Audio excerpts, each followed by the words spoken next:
Bonsoir, bonsoir tout le monde. Comment allez-vous? Ça fait un moment qu'on s'est pas vu. On est mercredi soir, je rentre d'Angleterre à l'instant. Je suis arrivé à Gare du Nord il y a 1 heure. Et voilà, donc ça fait 13 jours, je crois qu'on s'est pas vu. Hein. Salut Valek, salut Doc Jackal, Rockvar, salut Shay Bilio, Drallers, Warren McMuffin, salut Maman, salut Ansel Zifor, Runfix Talvion, Titilène, Jérém. J'espère que vous allez bien. Moi, ça roule pas mal, hein, on va pouvoir débrief les 2 derniers week-ends qui se sont très bien passés. Bon, de toute façon, ils se seraient très bien passés, quoi qu'il arrive, mais les victoires ne font qu'embellir cela. Donc c'était très cool. Par contre, j'ai pas arrêté de bouger et je me pose ce soir enfin. Ça fait, depuis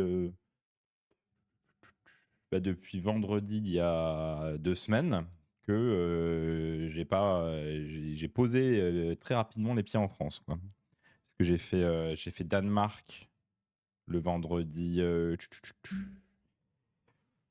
vendredi 14, décollé pour le Danemark, rentré en France le dimanche 16, reparti, en Espagne pour le boulot le lundi matin, rentré le jeudi 20. Ensuite, train pour Nottingham le vendredi 21 et je reviens aujourd'hui. Donc là, je vais enfin pouvoir me poser et fait exceptionnel, j'ai rien de prévu ce week-end, donc ça va être repos et avancer sur des projets. Ça, c'est bien. Heureusement qu'il y a des rediffs à rattraper, tant mieux. Second tournoi de fait avec raclette à midi. Trop bien. Fini 9ème sur 14 joueurs. Stylé. J'espère que ça t'a plu, McMuffin. Salut Tracac. Et au revoir. Ouais, du coup, ça fait un bail. Et du coup, ça fait 2 tournois hein, quand même hein, déjà. Également, ce soir, on sera pas là pour. Je fais pas ça en live parce que je crois que c'est à 2h du mat. Mais ce soir, on a les reveals Adepticon. Et grosse hype. Hein. La logique voudrait que ça soit des reveals Idonet, hein, puisque c'est la prochaine faction. Après, est-ce que tout va être logique Attendez, j'essaie de revoir si je peux retrouver l'horaire. 2h GMT, non GMT plus 1, donc c'est 3h du mat. Donc ouais, je le fais pas en live. Hein. On en parlera peut-être demain soir, à voir. Je suis pas encore exactement sûr de ce qu'on fait demain soir. On verra. Soit demain soir, on rattrape toutes les L2, L3. Faut que vous me les envoyiez si vous en avez. Je pense qu'il y a plein de choses à dire, donc ça, c'est une belle possibilité pour demain soir de rattraper toutes les L2, L3. Il y a eu une L2 le week-end dernier, en tout cas à Paris. Donc il y a eu probablement d'autres L2, L3 partout en France depuis quelques semaines. Donc on pourrait faire un petit bilan de tout ça. Il faudrait que je regarde, mais il est possible qu'on ait déjà le début des équipes qui se qualifient pour la montée-descente. On pourrait jeter un œil à ça demain, à voir. On verra demain ce qu'on fait. Mais probablement un truc dans ce goût-là. Et ce soir, de toute façon, on va débriefer les 2 events auxquels j'ai participé le week-end passé et le week-end précédent. Vraiment cool, même si je suis pas compétitif, l'ambiance du tournoi est vraiment cool. Ça donne chaque envie de prendre du temps de s'améliorer pour pas des opposants plus documentés. Ouais, bah c'est un simple but. T'es pas compétitif. En fait, tu peux pas dire que t'es pas compétitif si ça te donne envie de t'améliorer. T'es compétitif, mais faut pas le prendre de manière péjorative. Être compétitif, c'est avoir envie de s'améliorer, finalement. Salut Team AOSSE. Merci beaucoup Shaibilio pour le sub tier 1. Merci infiniment. Et d'ailleurs, merci à tous les gens qui ont sub depuis 13 jours. Merci beaucoup. Toc toc toc. Quoi d'autre? Pas grand chose. Si jamais vous avez un jour l'occasion d'aller à Nottingham, à Warmer World, n'hésitez pas trop. Hein, franchement, l'expo, elle est incroyable. À chaque fois que j'y vais, je passe voir l'expo et c'est toujours incroyable. Donc vraiment, vraiment, si vous avez l'occasion, c'est un peu le temple de Warhammer. C'est vraiment fou. Donc si jamais vous avez l'occasion, vous regardez pour faire un tournoi le week-end. Si vous faites un tournoi le week-end, en général, l'exposition, elle est offerte. Enfin, elle est comprise dans le prix du tournoi, quoi, grosso modo. Donc c'est toujours très cool de voir. Vous pouvez voir du coup toutes les figurines Heavy Metal qui sont peintes et qui sont prises en photo dans les Battle Tomes, dans les codex 40 000. Et aussi, vous pouvez voir énormément de dioramas, donc des scènes de bataille qui ont été faites exprès pour montrer le talent des artistes, pour montrer des batailles, etc. Et c'est très impressionnant. C'est vraiment très impressionnant. Et je vous recommande très chaudement si vous avez l'occasion, bien sûr, d'aller le voir. C'est vraiment très, très, très sympa. Ensuite, le shop, ben, c'est un des plus gros, si ce n'est le plus gros shop du monde. Mais bon, ça, après, c'est un shop, quoi. Donc, vous avez quelques exclusivités tout de même. Et puis voilà. Donc, la salle de tournoi est très, très sympa. C'est un peu en mode salle d'intérieur de château fort. Et le bar, c'est vrai, le Bugsman Bar, le très connu Bugsman Bar maintenant, qui est sympa. La bouffe est pas ouf, hein, si vous êtes habitué à la bouffe française, ça reste de la bouffe anglaise, mais manger ou boire un coup au Bugsman Bar, ça fait toujours quelque chose. Donc n'hésitez pas. Franchement, y aller une fois, c'est quand même très, très, très sympa. Plus dans le sens de vouloir aller dans d'autres pays internationaux, c'est pas encore le cas, mais d'affronter des Suisses qui le sont est vraiment intéressant d'avoir leur vision de jeu et leurs conseils. Oui, non, mais compétitif, ça veut dire plein de choses, mais grosso modo, ça veut principalement dire que tu as envie de t'améliorer, quoi. La bouffe anglaise, c'est une épreuve de Fear Factor. Un peu. Je t'avoue que là, j'ai fait quoi, 5 jours de bouffe anglaise, c'était quand même c'était costaud, quoi. Je suis quand même content d'être revenu là-dessus, hein. Que c'est quelque chose. Après, pour être tout à fait honnête, tu peux manger très correctement. J'ai fait un resto à ramen qui était très bon. C'est juste que il vaut mieux, bah, en tout cas c'est mon avis, si jamais vous allez en Angleterre, la bouffe asiate, c'est vraiment très bien. Et du coup, la bouffe non asiate, c'est un peu plus compliqué, quoi. Donc moi, j'aime beaucoup manger asiate en Angleterre parce que c'est très cool. Ce qui est meilleur, c'est tout sauf anglais. Bien fatigué, le séminaire était rude. Pas spécialement, c'est plus que j'ai pas arrêté de bouger en fait, hein. J'ai fait France-Danemark, Danemark-France, France-Espagne, Espagne-France, France-Angleterre, Angleterre-France en 13 jours. Donc j'ai beaucoup bougé, mais j'ai rien ce week-end. Donc ça va être repos ce week-end, peut-être un petit peu de hobby. J'aimerais bien monter mes Blood Knights, donc on verra. Et puis voilà, tout simplement. Ils mettent de la sauce à la menthe dans leur ramen. Bah, pas dans celui que pas dans celui que j'avais pris hier, mais peut-être, j'avoue que je ne sais pas. Et par contre, niveau bière, si vous aimez bien picoler, ouais, c'est pas les derniers, hein, les Anglais. La culture pub anglaise est vraiment très cool. Les pubs sont vraiment pas excessivement chers et c'est une ambiance assez sympa. Moi, j'aime bien. Tant que vous pouvez vous passer de vous sustenter. Même les nanas, c'est-à-dire. Je vois pas le rapport, truc qui colle. J'ai monté des Blade Kings ces derniers jours et commencé à les peindre, c'est un vrai plaisir, j'ai hâte d'avoir une armée SBG. Ah, des Blood Knight. Yep. Merci Lulabi Funhouse pour le tiers 1, merci beaucoup. Merci Giant pour le Prime. Merci infiniment. Donc ouais, l'Angleterre c'est cool. Elles se mettent la tête au courbouillon de niveau picole. Ah oui, non mais alors ça dépend de quelle ville anglaise, mais oui, tout le monde se peinte la tête assez.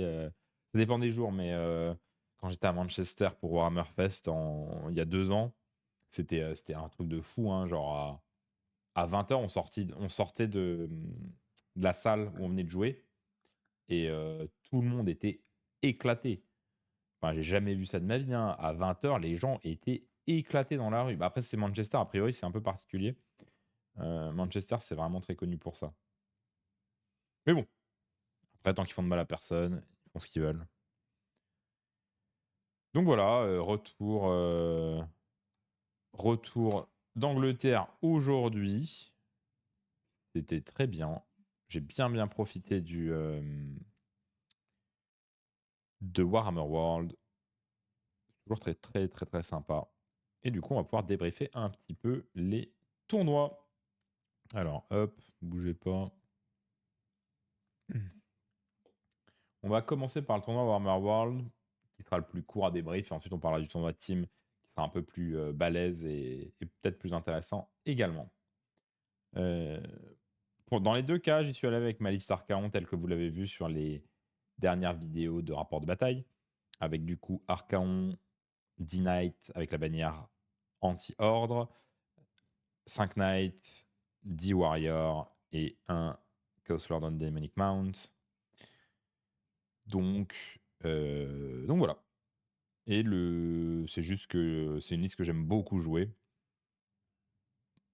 Je sais pas si c'est la meilleure liste ACD du moment, je pense pas. Je pense honnêtement que Be'lakor reste meilleur. Mais ce qui est intéressant avec cette liste Archaon, c'est que les gens ont pris l'habitude de jouer contre Be'lakor. On va y revenir, mais vous allez voir que les Slave to Darkness ont pas perfé si bien que ça dans les deux tournois. Les Be'lakor en général n'ont pas perfé si bien que ça parce que ça fait 6 mois que tout le monde apprend à jouer contre. Et je me demande si les gens n'ont pas enfin compris comment jouer contre Be'lakor. Bah, du coup, à force de s'entraîner contre, c'est quand même beaucoup plus difficile de jouer avec. Et je me demande si, en vertu de ça, la liste Archaon est peut-être meilleure. Donc peut-être. Dur à dire. Et de toute façon, moi, je m'en fous un petit peu, puisque moi, je préfère jouer Archaon, c'est un point de vue perso. Je ne jouerai pas Be'lakor. Et comme je joue pas aux Worlds, il n'y a pas vraiment de problématique d'essayer de savoir ce qui est le meilleur pour ma part. C'est pas mon travail, ça sera le travail des équipes qui vont aux Worlds, et ils feront un choix. Et ils assumeront les conséquences de leur choix. Moi, j'ai pas spécialement d'avis là-dessus, si ce n'est que moi, j'ai envie de jouer Archaon, quoi. Faut réussir son 3+. Oui, après, tu as plusieurs occurrences pour réussir le 3+. Hein. Donc, petit débrief de l'Angleterre. La première chose à savoir, c'est que sur ce tournoi, sur ce GT, les scénarios étaient extrêmement favorables à ma liste.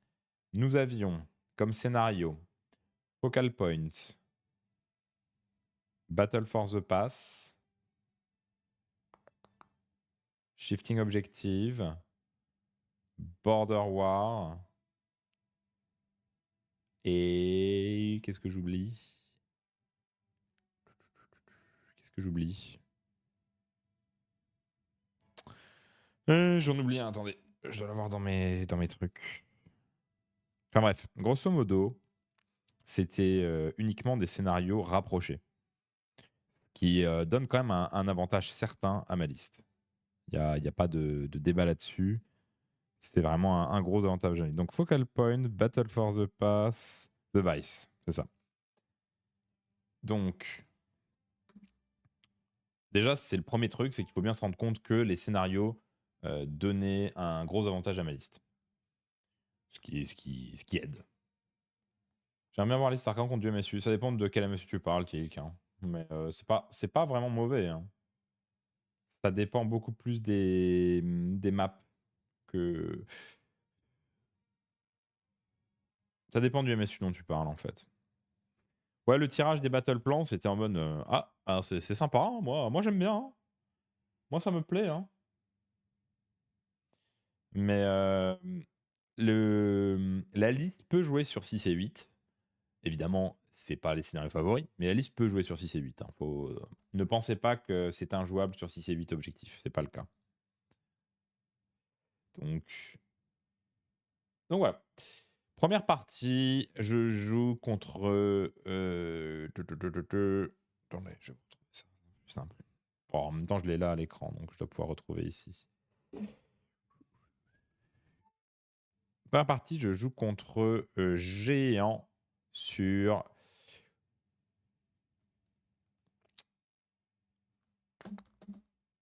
Sur Focal Point. C'est ça. Donc une liste assez classique avec un Gatebreaker. Souvent on aime bien lui mettre ici un Warstomper qui est probablement un peu plus menaçant qu'un Gatebreaker. Mais bon, c'est une liste très classique en géant. Donc je joue contre Kingboard, Kragnos, Gatebreaker et 3 Man Crusher. Et en toute honnêteté, ce qui s'est passé, c'est que je lui donne le tour 1. Donc c'est facile, si vous jouez ma liste, le but c'est de donner le T1 et si l'adversaire se met un petit peu en avant, d'utiliser l'œil tour 1. Donc grosso modo, ce que j'ai fait, c'est, je lui ai donné le tour 1. Il est resté assez loin avec King Broad et le Gatebreaker, mais il a avancé Kragnos pour prendre un des objectifs flank. Et son Kragnos était à côté d'un Mind Crusher pour prendre un objectif flank, quoi. Donc moi, ce que j'ai fait, c'est qu'à mon T1, avant de lancer l'œil, je lance la charge à 3d6 sur les Knights.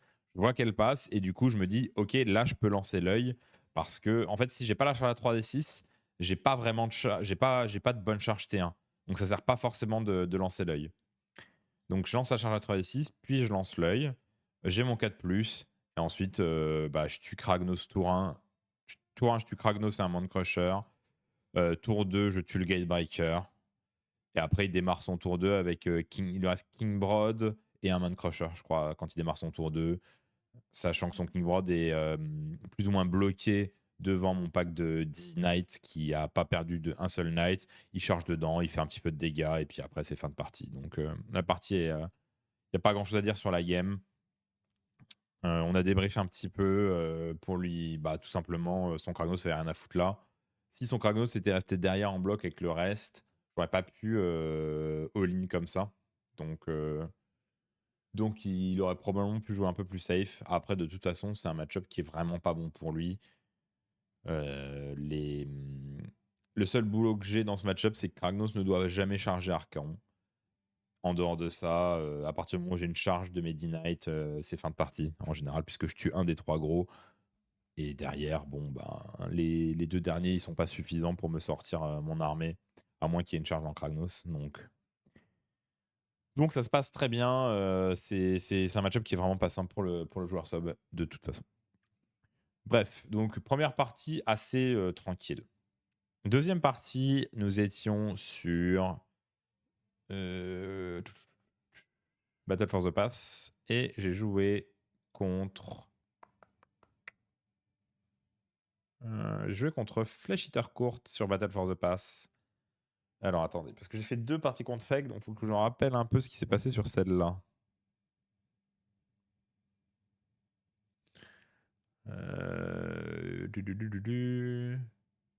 Ah oui. Donc ce que je fais sur cette partie, c'est je mets mon arcane. On est sur Battle for the Pass, donc on est sur la longueur. Et du coup, je sais pas si vous voyez la map, mais grosso modo, vous avez des terrains qui sont assez centraux et qui bloquent un petit peu, qui font qu'on a un genre de couloir. Et donc, je mets en entrée de couloir au déploiement Archaon. Je mets mon perso juste derrière en -1 attaque. Je couvre avec 10 warriors sur le côté pour pouvoir protéger mes 10 cavaliers et que mes 10 cavaliers puissent avoir une charge.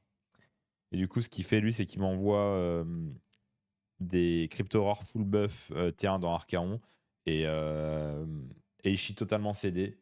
Ce qui peut arriver, hein, c'est une chier d'attaque. Enfin, il avait le -1 attaque. Et du coup, au final, il a que Ren -1, ce qui est pas fou.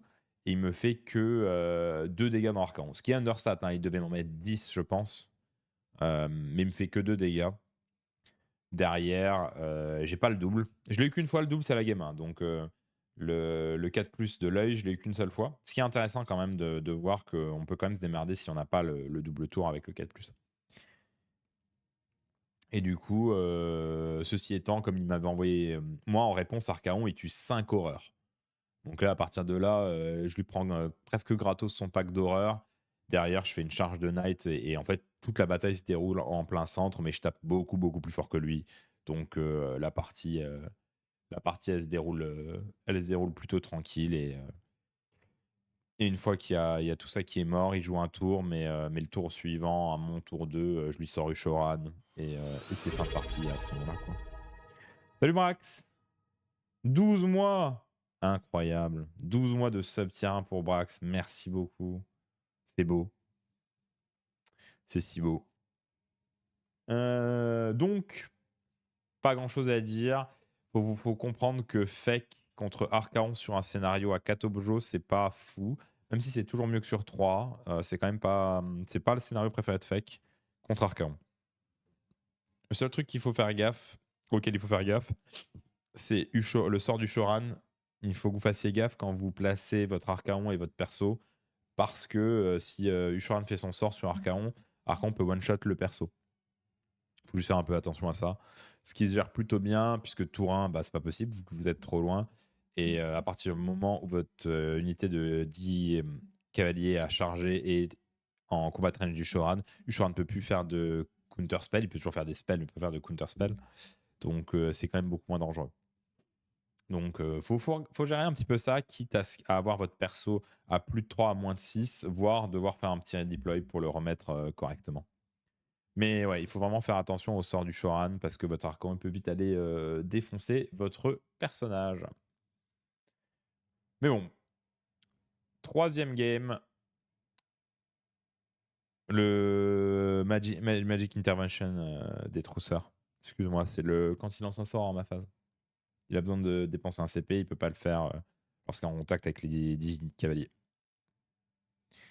J'ai joué ensuite contre une liste un peu étrange, la liste de Michael Wilson, qui jouait 30 fanatiques, Kragnos et 20 Squigard. Et grosso modo, c'est toute la liste. Hein. Donc ce qu'il fait, c'est qu'il cache ses fanatiques dans ses packs de clan et il pop tout, il charge tout, il a strike first partout et normalement il lave suffisamment de choses. Ce qui s'est passé, c'est que tour 1, évidemment, j'avais déployé Archaon. On était sur The Vice. Tour 1, j'ai déployé Archaon à peu près centré, avec une possibilité de redeploy, mais contre un décor. De l'autre côté du décor, j'ai mis 10 Warriors. Et derrière, encore une fois, comme d'habitude, je protège mes 10 Knights pour qu'ils puissent avoir une charge. Le plus important, c'est qu'ils puissent avoir une charge. Et les 5 Knights étaient de l'autre côté pour taguer l'objectif de début de The Vice. Et du coup, je donne le moins une attaque à mon perso. Ce qui donne, s'il me charge, tous ces fanatiques ont moins une attaque. Ces Squigors ont moins une attaque, ce qui aide beaucoup à descendre sa létalité. De plus, ce qu'il faut savoir, c'est que si jamais il loupe une charge, ce qui est possible, hein, même à 3d6, de louper une D3 charge, il a que 2 packs de fanatiques qui entrent en contact avec Archaon. Archaon, il fait son rampage, il en bouffe 4. Ça vous donne plus que 16 fanatiques qui tapent à moins une attaque. Ce qui est quand même beaucoup moins que ce qu'il y a probablement besoin pour tuer Archaon. Donc ça, c'était assez important comme détail. Je lui donne le tour 1. Et ce qu'il va faire, c'est qu'il va tester pour voir si ces Squigard, ils ont tous les buffs. Il arrive à mettre tous les buffs sur les Squigard, les crits mortales, etc. Il arrive à les téléporter et il les téléporte à 9 pouces de mon Archaon en mode je vais y avancer toute mon armée, je pop tous mes fanatiques et je vais tout envoyer dans la tête d'Archaon et je vais essayer de sortir Archaon tour 1. En réponse, moi je fais Strike Class sur les Squigard. J'avais pris la Place of Power. J'arrive à lancer mon Strike Class sur les Squigard, ce qui est très embêtant pour lui parce que ça veut dire que s'il me charge avec les Squigard, même s'il me charge avec tous les fanatiques sont strike first, donc je peux rien y faire. Mais ce que ça veut dire, c'est que derrière mon Archaon, il tape les Squigard avant que les Squigard me tapent. Ce qui veut dire que grosso modo, il va pas me faire de dégâts avec les Squigard s'il me charge. Derrière, il sort tous ces fanatiques à 9 pouces, plus ou moins, de mon Archaon et de mon pack de Warrior. Derrière, je fais un redeploy d'Archaon de 2 pouces, je crois, donc je suis à 11. Et il se rend compte que s'il commence à charger et à envoyer des trucs dans mon Archaon, il va probablement louper une de ses charges. Et s'il envoie Horde plus 16 fanatiques, je vais le démolir. Il va me faire 10-15 PV dans Archaon, mais derrière, je vais le démolir. Et ensuite, j'envoie toute mon armée et c'est fin de partie. Donc, ce qu'il fait, c'est que il charge avec rien et il reste en arc de cercle en face de moi. Ce qui n'est pas la pire idée, puisqu'il reste strike first sur tous ses fanatiques.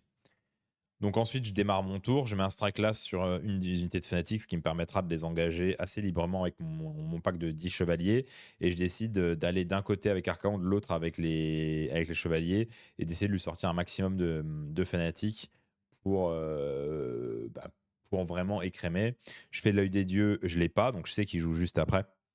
Et en fait, ce qui est intéressant, c'est que lui, il a choisi... j'ai tagué un pack de fanatiques à gauche, un pack de fanatiques à droite, il restait le pack central. Il décide de contrecharger dans mon Archaon avec, il réussit. Ce qui lui donne en fait 2 packs plus les Squig dans Archaon, qui n'a pas le moins une attaque, puisque j'ai chargé. Donc là, c'est un peu dangereux, mais je savais que ça allait être un peu dangereux et ce que je me suis dit, c'est je pense pas que ça fasse assez de dégâts pour tuer Arcan.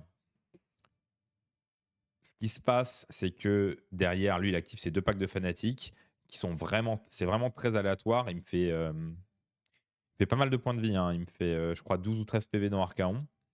Salut Romain, j'espère que tu vas bien. Merci beaucoup d'être rousseur pour le sub, tiens. Donc il me fait, je sais plus, 12 PV dans Archaon, sachant que je lui avais tué 4 fanatiques au Rampage, ou 4 ou 5, je sais plus. Donc voilà. Derrière, moi, j'engage les Knights qui vont sortir tous les fanatiques, les 10 fanatiques.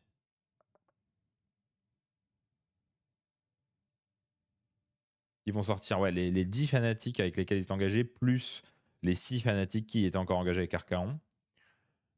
Derrière, ce que je fais, c'est que il y a les Squigard qui tapent Archaon qui lui enlèvent 3 PV de plus.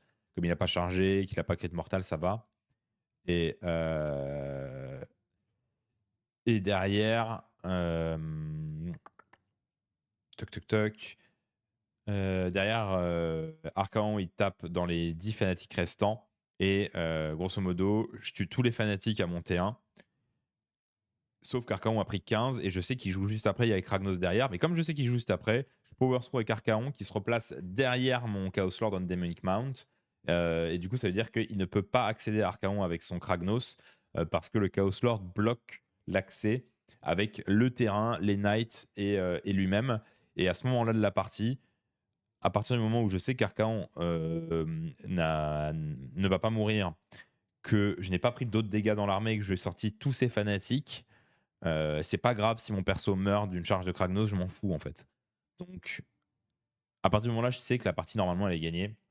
Il a son tour, il décide de charger Kragnos et les Squigard dans mes D-Knight. Il fait pas tant de dégâts parce que c'est très dur de tuer D-Knight sans ordre. Et derrière, bon, après, j'envoie Archaon dans Kragnos, je tue Kragnos et je finis la game. C'était une game qui était un poil stressante pour les fanatiques, mais ça s'est géré, quoi. Salut numérique. Ensuite, la troisième, je jouais contre Dean Lima, qui était très très très sympa. Vraiment un joueur exceptionnel. Et il était plutôt bon à table. Là où il n'a pas eu de bol, c'est qu'il est tombé sur Shifting Objective contre Archaon. Avec cette liste, c'est vraiment, vraiment, vraiment pas son match-up. C'est très, très, très, très dur de jouer contre Archaon sur Shifting avec une liste comme ça. C'est pas injouable, mais c'est pas loin d'être injouable. Il a fait en plus 2 erreurs. La première erreur, c'est que Tourin, il tag un objectif avec ses 6 horreurs, ce qui me fait que moi, je peux les sortir gratos. Et en plus, il s'est trop étalé, ce qui veut dire que grosso modo, Tourin sort ses horreurs, je mets Archaon sur l'objectif central, un peu excentré, mais sur l'objectif central. Et Archaon n'était pas à portée de charge, parce que je lance l'œil des dieux, je l'ai pas. Et quand je place Archaon, il n'est pas à portée de charge d'un des 2 packs de Morbeg Knight. Donc grosso modo, ce qui se passe, c'est que Tourin, je sors ses 6 horreurs, et Archaon ne peut que se faire impacter par Ushoran et Simorbeg. Et Ushoran et Simorbeg, ça tue pas Archaon, surtout en -1 attaque.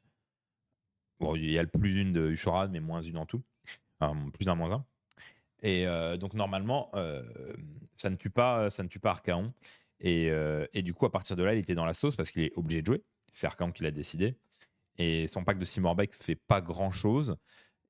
Il envoie son premier pack de Simorbeg dans Archaon pour essayer de spike et de faire des dégâts. Pas de bol, bah, il me fait quasiment rien. Il me fait 3 PV, je crois. Ushoran commence à entamer les D-Knight, je crois. Non, Ushoran réavance parce qu'il est reculé. Et derrière, grosso modo, Archaon et le petit perso vont laver le pack de Simorbeg. Les D-Knight, ils vont aller sortir le terrain parce qu'ils essaient d'avoir une grosse charge pour aller plus loin. Et au tour d'après, il envoie Ushoran et Simorbeg dans les D-Knight. Il en tue pas mal, mais c'est pas suffisant. Et derrière, après, la game, elle déroule. Mais il est pas sur objectif. Moi, je suis sur objectif. C'est très compliqué pour lui de jouer à ce moment-là. Mais la game était très cool et adversaire exceptionnel. La dernière game a été contre Pif Paf Pouf et Bone Splitters. Et c'était peut-être la game la plus tendue. Parce que, encore une fois, j'ai pas le droit. Kragnos ne peut pas charger mon Archaon. Si je charge mon Archaon, je prends un risque que Archaon soit Swan Tap. Donc, j'ai pas le droit de laisser mon Archaon en face de Kragnos, ce qui est un peu contraignant. Et donc, tour 1, il fait un tour à 10 en faisant les flancs. Enfin, pardon, il fait un tour à 9 en faisant les flancs en prenant 2 objets tranquille. Moi, on est sur Border War. Moi, je vais avec 5 knights, je vais lui sortir 5 cochons. De l'autre côté, je fais courir mes warriors pour reprendre l'autre objet et faire un attack on two front. Ce qui était peut-être une erreur à réfléchir parce que je trouve que j'ai un peu sacrifié mes warriors. Mais bon, en tout cas, j'ai fait mon attack on two front. Derrière, lui, il dit slay sur les warriors et il les tue au PV près avec tout. Hein. Il a du power through, faire 3 sur son power through pour me tuer mes warriors. Sinon, il n'avait pas sa tactique. Bon, bref, il a sa tactique. Et derrière, je suis obligé d'enclencher. J'enclenche, je sors 20 board boys avec Archaon et Lady Knight et les 5 Knights. Et derrière, ce qu'il fait, c'est qu'il décide de full commit son gros cochon et Kragnos dans les 10 Knights. Il me fait très mal et je crois qu'il m'en tue 8. Mais derrière, c'est à moi de jouer. Et j'envoie les 5 Knights qui sont free, le perso dans Kragnos, qui n'a pas droit à un all-out défense, parce qu'il est toujours en contact avec les deux, avec le pack de Knights qui a la bannière. Et ça suffit à sortir Kragnos. Archaon, il sort son cochon et après, c'est fin de partie. Donc, c'était peut-être la game la plus chaude, mais ça s'est passé, on va dire. Et voilà. À noter que si vous regardez mes adversaires, Dean, il a perdu qu'une seule game, c'est contre moi. Simon, il a perdu qu'une seule game, c'est contre moi. Il me semble que le joueur Gloom a perdu qu'une seule game et c'est contre moi. Et le joueur Bone Splitter a perdu qu'une seule game et c'est contre moi. Et d'ailleurs, en fait, tous mes adversaires n'ont perdu que contre moi. Ah, j'avais même pas remarqué. C'était assez impressionnant. Vous regardez, mon adversaire tour 1 est là. Il a perdu que contre moi. Mon adversaire tour 2 est ici. Perdu contre moi. Mon adversaire tour 3 est ici. Perdu contre moi. Mon tour 4 est ici. Il a perdu contre moi. Et mon tour 5 est redescendu, mais est ici. Il a perdu contre moi. En termes de... Je suis vraiment pas mécontent. Parce que c'était vraiment pas les pires adversaires. C'était pas non plus les meilleurs adversaires, hein. On va pas non plus se mentir. Mais c'était des bons joueurs, la plupart. Et ça se voit lorsque on voit qu'ils sont tous en 4-1. Ça veut dire qu'en termes de strength of schedule, je peux pas vraiment affronter plus difficile que ça. Si ce n'est si j'avais pu affronter Jack, mais il aurait fallu une ronde de plus pour pouvoir affronter Jack. Ça aurait été cool de pouvoir affronter la liste de Jack. Je pense que je peux la prendre, mais bon, c'était jamais une certitude. Mais c'est vrai que j'avais pas remarqué que tous mes adversaires étaient en 4-1, ce qui est très cool. Ça montre que la liste et moi j'ai bien tourné. Il y a une liste contre-courant que tu voulais vraiment jouer, c'est une double win. C'est pas. Attention, hein, la liste n'est pas faible, hein, la liste est très forte. Ne vous leurrez pas, hein, la liste est. On peut pas dire qu'elle est contre-courant, on peut juste dire que les gens n'ont pas vraiment testé jouer Archaon. Mais non, la liste est très très forte. Ne vous l'aurez pas là-dessus. J'ai pas gagné avec une liste faible ou moyenne. Hein. Self Darkness, c'est extrêmement bon. La bannière, c'est un des trucs les plus pétés du jeu. Les Denied bannières, je pense que ça fait partie des meilleures unités du jeu. Si ce n'est la meilleure unité, c'est peut-être la meilleure unité du jeu en ce moment, les Denied bannières. Peut-être. Ça peut se débattre avec d'autres unités excellentes. Mais ouais, les Denied bannières, c'est peut-être la meilleure unité du jeu en ce moment. Donc non, attention, ne vous trompez pas, la liste est très très bonne. Hein. Et le fait que les gens n'ont pas l'habitude de jouer contre Archaon aide également à gagner. Hein. Bannière quand même les ordres, tout à fait. L'Iron Joe, Jack Sheep, qui joue que des cochons de mémoire. Hein. Parce que je l'ai vu jouer juste à côté. Sur combien de games tu as posé ton décor? Je ne l'ai pas ramené. Regardez, je vais vous montrer un truc marrant. C'est que je ne l'ai même pas mis dans ma liste. Vous voyez? J'ai pas mis le décor dans la liste. Parce que je savais que je le poserais pas. En fait, je me suis même pas fait chier à le ramener. Jamais tu le poses avec Arcan. Avec Bellacore, c'est différent, mais avec Arcan, jamais tu le poses. Donc je l'ai même pas mis dans la liste. Je l'ai volontairement enlevé de la liste. Je suis allé le supprimer de la liste parce que ça me faisait marrer. Donc oui, vous vouliez voir l'Iron Joe. C'est lui? Ah non, ah, ok, c'est pas. Pourtant, j'avais vu un Iron Joe full cochon qui s'est bien débrouillé. Mais je sais pas où il est. Attendez, c'était. C'est mon adversaire Bone Splitter qui l'a affronté en Game 4. Game 4. Voilà, il a affronté ça en Game 4. La game était incroyable. Hein. Parce que d'un côté, vous avez les cochons Bone Splitter, de l'autre côté, vous avez ça. C'était épique. Non, jamais tu l'as joué en 2 drop. La liste qui est bien, bien trop forte avec la possibilité d'œil de Shirian. Tu perds beaucoup, beaucoup à la jouer en 2 drop. Il y avait un Blade of Corn, peut-être, ouais. Mais en tout cas, la liste là était très, très stylée. Un Blade of Corn. Alors, on a un Fire Slayer quand même hein, ici. Hein. Alors, je vais quand même vous montrer la liste de Jack, qui était assez intéressante. Ionus, Terminus, Reclusian, Tornus, Liberator, Night Arcanum. C'est une liste avec des cordons.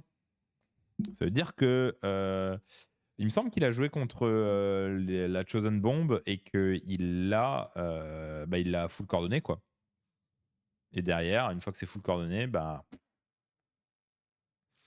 donc voilà, hein, une liste pas commune, une liste intéressante. Je pense que c'est pas la meilleure liste Stormcast du moment, mais ça reste une liste intéressante. Et de toute façon, vous n'êtes pas obligé de jouer de la meilleure liste Stormcast du moment. Hein. D'ailleurs, il fait 5-0 et juste, il est derrière moi au secondaire, puisqu'il fait 214 points et 22 tactiques. Et moi, je fais 225 points et 24 tactiques.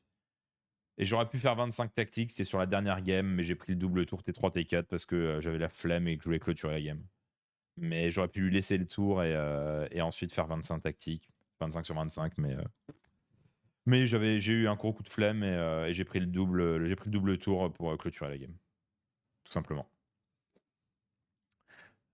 Donc ouais, Jack qui a loupé 3 tactiques quand même dans le tournoi et qui a fait 214 points, donc 11 points de moins que moi. Toc. Et salut Scar, j'espère que ça va. Et sinon il y avait Nisfire Slayer qui s'est pas trop mal démerdé. Runefather, Battlesmith, Runemaster. Un pack de Hearthguard, un pack de Vulkin, de Hearthguard. Ouais, un peu de tout, quoi. Hein. Beaucoup de Hearthguard. Voilà. Bon, le bilan de l'événement, c'est très très content d'avoir gagné, évidemment.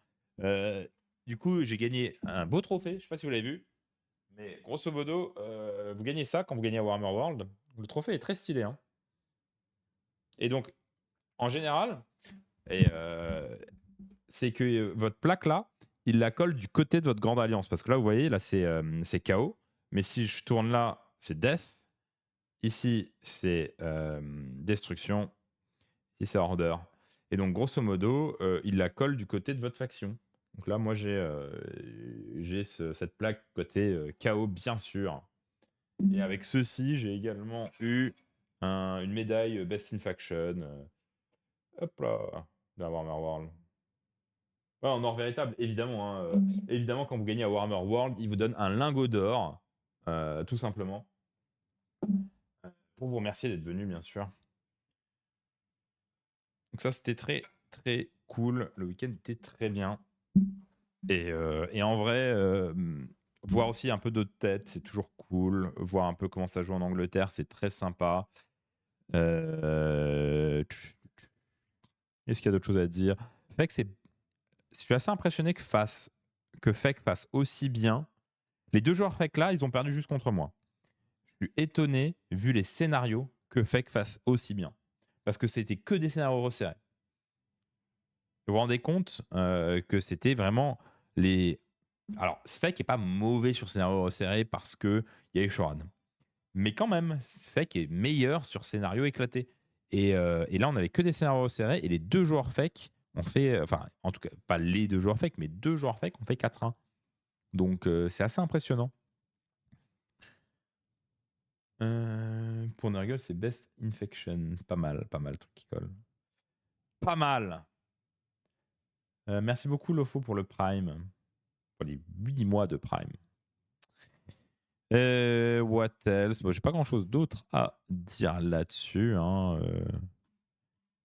Ah si, il y a Ben Johnson qui est venu. C'est un joueur un peu connu et c'est un employé Games Workshop d'ailleurs. Et il est venu avec. Faut que je vous montre sa liste. Attendez. Où est-ce qu'il est? Il est ici. Faut que je vous montre sa liste. Voilà la liste de Ben Johnson.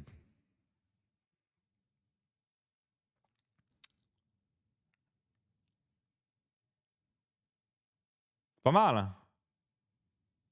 On voit rien. Ah, voilà. Voilà la liste de Ben Johnson. Pardon. Excusez-moi.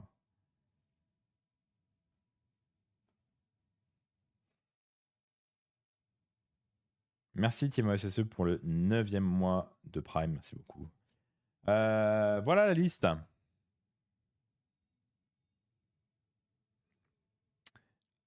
Maintenant, calculez les points, parce qu'il les a pas mis, les points. Calculez voir les points.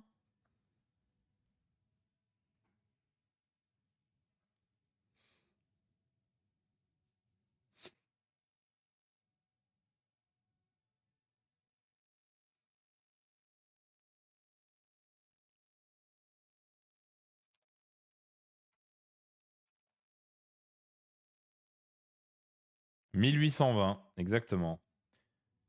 Donc vous savez qu'est-ce qui peut rentrer de plus? The Hard Boys, ça rentre. The Hard Boys, ça rentre. Mais il a pas voulu les mettre parce que c'était pas un mot crochat.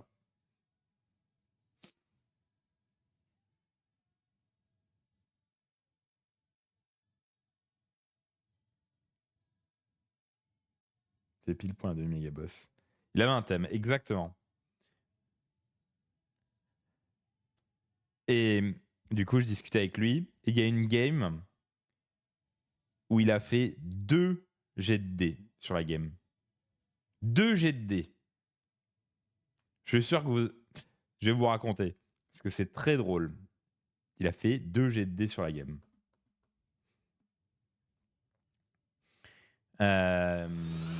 Premier jet de dés, attaquant-défenseur. Premier jet de dés qu'il a fait sur la game. Il joue son tour 1, il fait des points, donc il bouge juste des trucs, il jette pas de dés. Il joue contre Kragnos Sons of Behemoth. L'adversaire, à son tour 1, l'adversaire, il envoie Kragnos dans un Mokrocha, 25 BM, le Mokrocha qui sort. Deuxième jet de dés, prio T2. Il lance, il perd la prio, l'adversaire prend le double, il envoie Kragnos dans un Mokrocha, 25 BM, il sort. Il envoie un Gatebreaker dans un Mokrocha, 4 décibm, 18 BM, le Mokrocha sort, il a arrêté la partie, bien joué. Voilà. 2 jets de dés. Il a perdu en 2 jets de dés. Exceptionnel.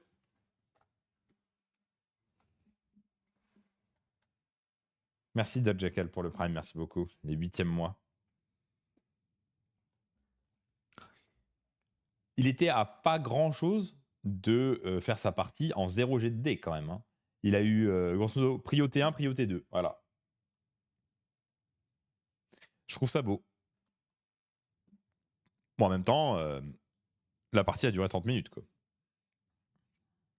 Et du coup, il fait quand même 2-3. Et franchement, faire 2-3 avec cette liste, c'est quand même beau. Hein. Faire 2-3 avec cette liste, c'est...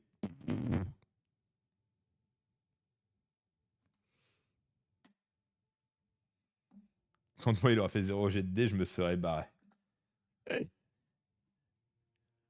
Bon, après, en vrai, la liste, pourquoi pas hein. Alors. Bon, on va passer un petit peu au Danemark. Je peux jouer cette liste à Sheffield. Ça dépend, faut que tu fasses 5-0. Faut que tu ramènes 90 points à Romain. C'est tout, hein. Il n'y avait pas de KB. Bonne question. Je crois qu'il y avait au moins un Cruel Boys. Alors, Il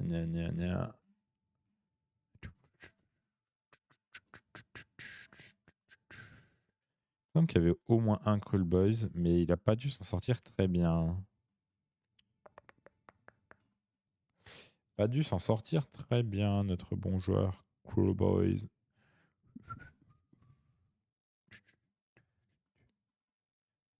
Il a fait 2-3, le joueur Cruel Boys.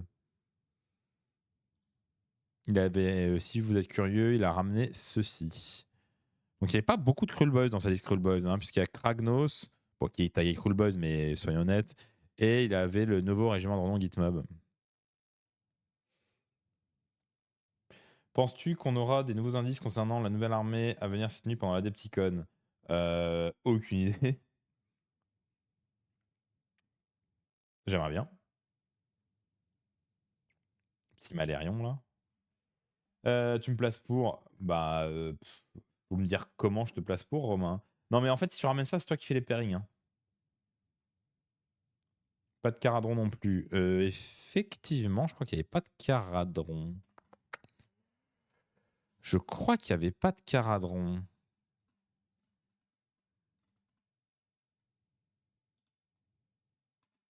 Il est fou. Je crois qu'il n'y avait pas de Caradron.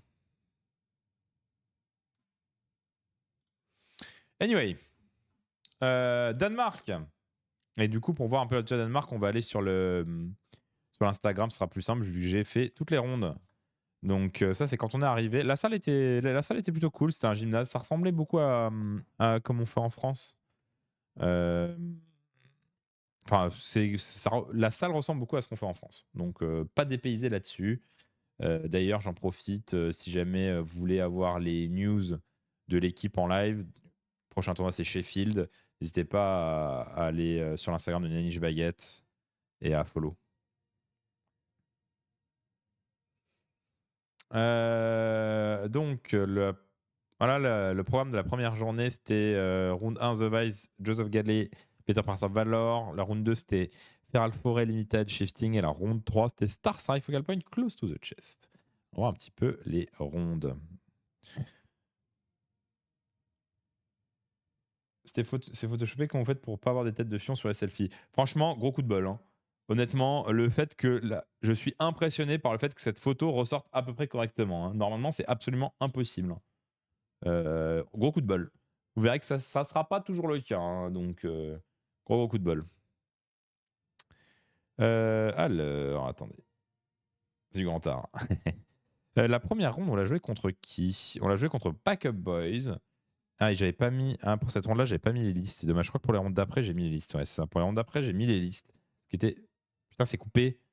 Ah, mais nique ta mère, Instagram. Genre c'est vraiment coupé. Oh, mais non. Vous allez me dire que personne m'a dit que les listes étaient coupées. Quelle tristesse. Elles sont tout le temps coupées, les listes? Ah ouais, c'est moche. Bon, pour la prochaine fois, je verrai pour arranger ça. C'est un peu dommage que les listes soient coupées. Format carré. Ouais, c'est un peu dommage. Bref. Donc, on commençait par The Vice. Donc ici, sur The Vice, nous... Alors là, c'est pas hyper clair parce que c'était leur carte et je m'en suis servi pour la première ronde. Et pour les rondes d'après, ce sera beaucoup plus simple à dire. Sur The Vice, il me semble qu'on a ouvert avec moi. Est-ce qu'on a ouvert avec moi? Non, on n'a pas ouvert avec moi. Je pense qu'on a ouvert avec Korn sur The Vice. On lui a donné Sylvanette et ensuite on a attaqué avec moi et je me suis tapé la liste Putrid Blight King qui est horrible. C'était vraiment horrible la liste Putrid Blight King. Donc j'avais jamais joué contre et vraiment il y avait 30 Blight King. Honnêtement, c'est vraiment, vraiment pas simple. J'avais zappé que quand tu les chargeais, ils étaient Rennes 2. C'est un truc de fou, hein. Mais ça, c'est tout moi. Moi, j'ai besoin de jouer contre une liste pour la comprendre. Et du coup, le Danemark m'a pas mal aidé là-dessus, parce que j'ai découvert pas mal de listes. Donc, sur le match-up, moi, je gagne, je crois. De toute façon, on a les résultats, hein. Je gagne de très peu. Je gagne de 6 points. Et franchement, c'était très, très chaud. C'était vraiment très, très chaud. Du coup, c'est vraiment pas un match-up qui est facile à gagner. Et je l'ai gagné parce qu'il a split son armée en deux. Sur The Vice, il l'a split en deux. Et du coup, j'ai pu attaquer un côté et avoir Archaon un peu au milieu pour l'empêcher, avec l'autre côté, de me faire trop chier, quoi. Mais vraiment, le match-up est très, très dur. Je pense que je sais pas si je suis censé le gagner, le match-up. Il est vraiment dur, le match-up. Derrière, nous, sur Jaws, on a ouvert Stormcast pour pouvoir choisir Stormcast. Et derrière, c'est full random, hein. Donc après, on s'est retrouvé avec les match-up ici présents. Romain qui fait le boulot sur Jaws. Il joue contre Scaven. Il met 44 à 26, qui nous donne un 16-4. Donc ça, c'était très cool. Et moi, je m'en sors. Je suis très content d'avoir gagné ce match. C'est vraiment pas évident du tout. Mister Za qui nous fait une super perf aussi, puisque il met 40 à 48 dans un match-up immonde contre Stormcast, je crois aussi, hein. Ouais, je crois que c'est ça. Il fait fake contre Stormcast. Le match-up est vraiment immonde pour lui et il va nous chercher 7 points. On est très content qu'il aille nous chercher ces 7 points-là. Yorin qui met un gros cul aussi. Sachant qu'on a ouvert avec lui et qu'on lui a donné Sylvanette, on était plutôt content qu'il assure là-dessus. Donc on a nos deux ouvertures qui assurent un gros score et derrière tout le reste qui gère. Donc honnêtement, cette première ronde se passe super bien. Les Backup Boys, c'est la deuxième team polonaise, je crois. J'ai un doute, mais il me semble que c'est la deuxième team polonaise. Donc c'était pas des peintres. Honnêtement, ils étaient vraiment bons. Et ça va être une constante sur tout le tournoi. Je pense que notre match-up le plus facile, c'était le deuxième. C'était nos deuxièmes adversaires qui étaient les moins bons, mais ça restait quand même des bons adversaires. Donc la première ronde, on était très content de bien démarrer parce que c'était pas évident du tout comme match. Donc on était vraiment content. Je sais plus combien on met au total, mais si on regarde rapidement, 20, 36, 36, 45, 55, 65. On met 65, 35, ce qui est vraiment pas mauvais, hein. 65, 35, on était très content. La deuxième ronde, donc elle se passe contre les Slendes Mercs, qui avait du coup une liste Sylvanette, une liste Soulblight, Fake, Stormcast et Seraphon. Comment on perd? Donc là, on perd avec. Donc c'est de droite à gauche, là, cette fois, ne vous trompez pas. Donc on a commencé sur Feral Forêt. Nous avons ouvert avec Flesh Eater courte, puisque c'était un scénario qui était censé être correct pour lui. Il joue Sylvanette. Je sais plus pourquoi on sort Sylvanette de l'équation. Probablement parce que ça pouvait nous emmerder plus tard. Nous, notre objectif du tournoi, c'était toujours de placer Stormcast. Donc, en général, à 5, le meilleur endroit où placer Stormcast, c'est souvent le deuxième scénar, parce que vous avez déjà éliminé une partie de la problématique et vous pouvez choisir. Donc, c'est ce qu'on a essayé de faire. Là, on lui donne Fake sur Limited, ce qui, de mémoire, est plutôt un bon match-up. Derrière, c'est un peu aléatoire comment eux, ils matchent le reste. Et moi, je me retrouve contre Soulblight. Et derrière, on a Martin qui joue contre Stormcast, Yoren qui joue contre Seraphon. Et voilà. En termes de résultats, on a Yoren qui a un peu ramé contre Seraphon, s'attendait à ce que ça se passe mieux. Ce qu'il nous a dit, c'est qu'il a fait pas mal d'erreurs et que la prochaine fois, ça se passera mieux. Ce qui est normal quand on découvre un match-up. On a Martin qui met 17-3 au joueur Stormcast, je crois. Ouais, c'est ça. Donc ça, on était très content d'avoir mis 17-3 au joueur Stormcast. Moi, je mets un 19-1, ce qui n'est pas censé arriver, mais c'est sur shifting. Nous, lorsqu'on fait le pairing ici, On sait qu'en mettant Soul Blight sur Shifting, il va galérer. Parce que c'est nous qui avons choisi de mettre un des deux sur Shifting, donc on choisit de mettre Soul Blight sur Shifting. Et là-dessus, on sait qu'il va galérer. Surtout que sa liste, elle n'est pas incroyable. Si vous regardez la liste Soul Blight, c'est Manfred Neferata, 20 Graveguard, 10 Direwall, 5 Blood Knight et 10 squelettes. Honnêtement, il a jamais touché les objectifs, quoi. Donc, il y avait un mismatch de fou, donc c'est pour ça que je mets un score énorme. Romain qui met 19-1, il a fait son boulot contre Fake. Bravo à lui. Et derrière, Mister Zach, il perd 8-12 contre Sylvanette. Mais il a défendu les points, ce qu'il a très bien fait, comme dans tout le tournoi. Donc ça, c'était une très bonne ronde, et je crois qu'on la cap de mémoire. C'était aussi les adversaires les plus faibles. Donc très très content au moins d'avoir géré ça. Et maintenant, on arrive sur les énormes teams, puisque notre ronde 3 se joue contre les Retired Drunk. Les Retired Drunk, c'est 5 joueurs danois, champions du monde, certains doubles champions du monde, certains triples champions du monde en équipe. Donc ce sont 5 joueurs qui jouaient dans l'équipe danoise, il me semble, l'an passé. Donc c'est une partie de l'équipe championne du monde, pour faire simple. Donc on savait que c'était un gros morceau. C'était pas simple. Et ce qui se passe, c'est excusez-moi. En termes de pairing, moi je joue sur Star Strike contre Fake.